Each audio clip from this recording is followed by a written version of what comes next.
You can see the debris further up. So yeah, it looks like he just lost the back of the car in turn one, made it all the way around, pretty flat hit on the left side of the race car in the short chute there, and then obviously coming to a rest there in two. And that's a big hit. Sideways is never a snap. Yeah, it really does look like that. And you know, swapped ends in a hurry on the wall, ended up with a fractured spine. This is exactly what the Hans device was designed. Did you see a little puff like his car bottomed? Bottomed maybe. Yeah. He was over. He was really over far left. So if you look at his left wheels, if we see that one back, he's way over on the dirt. But the right front, right rear, left rear corner, there's the impact at the back though, that second hit, and it was pretty square on the attenuator. So optimistic that his race car. Years after Danny Sullivan way high does the spin and win, at least for Rasmussen, just a brush of the wall as he runs high off of two. And right here's the magic moment. Release the brakes, straighten the wheel, and save your race car.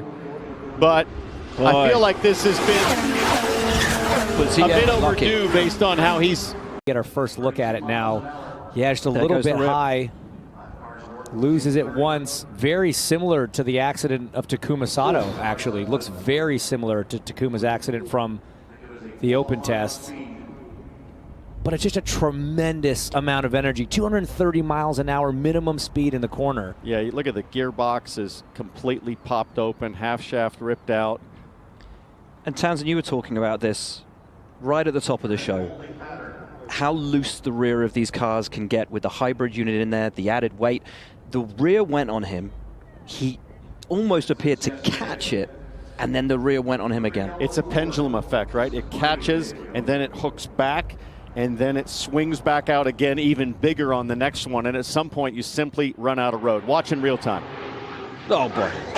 Oh. And you know what? The way he hit, the back goes in first, but it almost creates a whiplash effect with the front of the car coming around, and often it's that second impact that hurts more. He's high. He's definitely a little high. He saves it that first time, but the momentum, it's the inertia of the back coming one direction, then the other. And as the front of the car comes around, that's obviously where the driver's sitting in the front half of the car. You can really smack your knees together. That can be one of the big issues for the driver in that type of impact. And as we take a look for the first time. Oh, there it is. Exact same wiggle that Palou had in turn 3. And then the rear is just gone, and he's, oh, wow, that is big. Lucky boy. Ride for Kiffin Simpson. Lucky boy. Car came back down, thankfully. There are holes in the floors to try to prevent the cars from going airborne and flipping over. You saw it go up. It should have, you know, by physics, you would have thought that car was going over, but the advancements that IndyCar's made on the floors of these cars definitely came into play there. You see those holes there just behind the front wheels. And importantly, keeping the car low and not just upright, but not allowing it to fly too high. But that is a massive hit. Safer barrier doing its job phenomenally. So too the Dallara chassis. But that nervous little yesterday, and it was a thriller. And it started with a bang for Colton Herter, a huge moment out on track.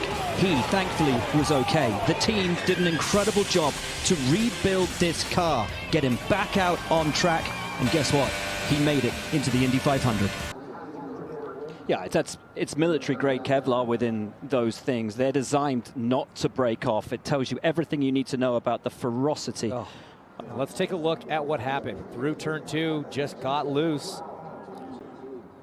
Stayed after the power for a while as he got backwards to try to do what he could to spin the car around and ideally keep it off the wall. But guys, the left rear just pogoed. It's still in the air. It hasn't landed yet. There it is. Wow. That is a yard sale of an accident. Debris everywhere. And this is what we were talking about at the top of the show with what happened with Marcus Armstrong yesterday. When you're pushing the limits and trying to get the feel for the car that you will have in qualifying, you are running that exact same tightrope that you do when everything really is on the line. Hey, Ryan, you and I have both been through this kind of sequence on an oval. Describe what McLaughlin is experiencing here. I mean, this is one of those deals, you guys were talking about it yesterday, where the feeling within an IndyCar especially, going that fast, it's micro inputs and the sensation of rotation into the corner. There's such a fine line between the car being dialed in positive on the nose to it just keeps rotating and you're just a passenger. And there's not a whole lot you can do with it. There's such a fine line.